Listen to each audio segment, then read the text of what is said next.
You know, sometimes a huge mystery doesn't start with a bang, but with something as simple as a pile of rubble and a complaint. Today, we're going to dig into this really weird discovery in downtown Nashville. And what it tells us is pretty amazing.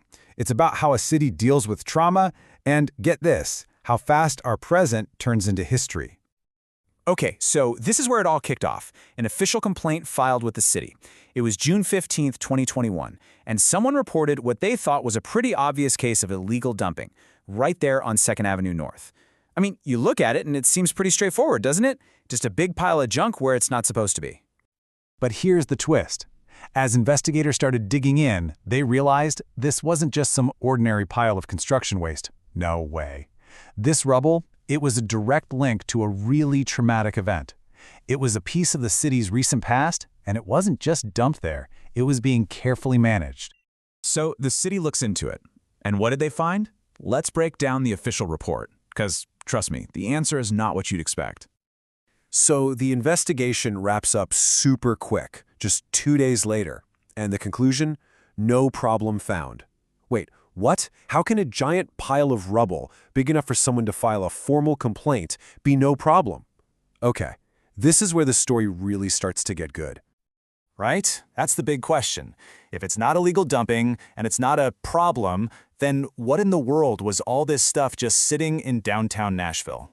Well, the answer was hiding in plain sight, right there in the report, tucked away in a little section called Status Detail.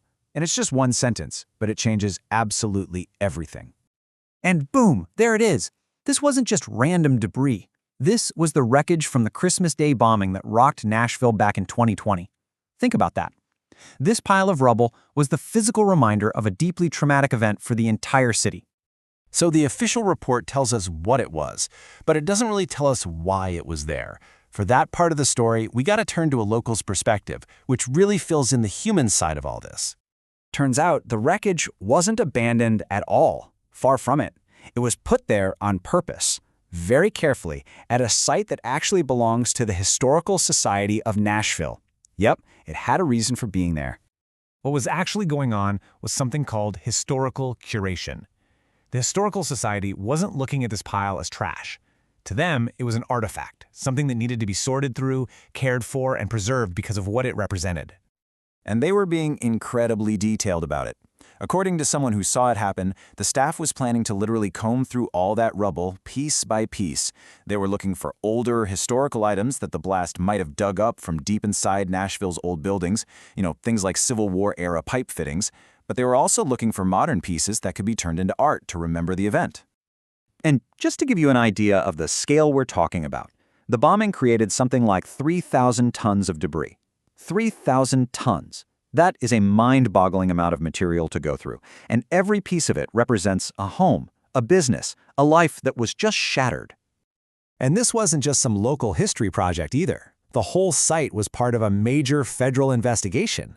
In fact, some of that debris was actually packaged up and sent all the way to the FBI lab in Quantico for analysis.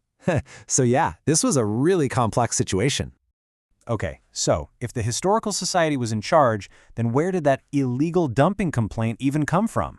Well, it pretty much all boils down to a simple mix-up, the kind of thing that happens in a busy, chaotic area. The complaint was pointed at a local company called Bordeaux Metals. At first, everyone thought they were the ones who dumped the rubble. But the reality? Totally different. They were just another business working in the area. So here's what really went down. The wreckage was placed near one of their scrap metal bins, but not by them.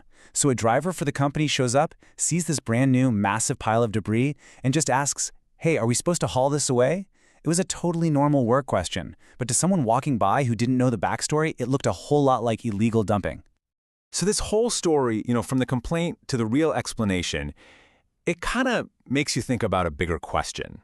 When a modern tragedy happens, what do we decide is worth saving? What becomes like the archaeology of our own time? So what does this new archaeology even look like?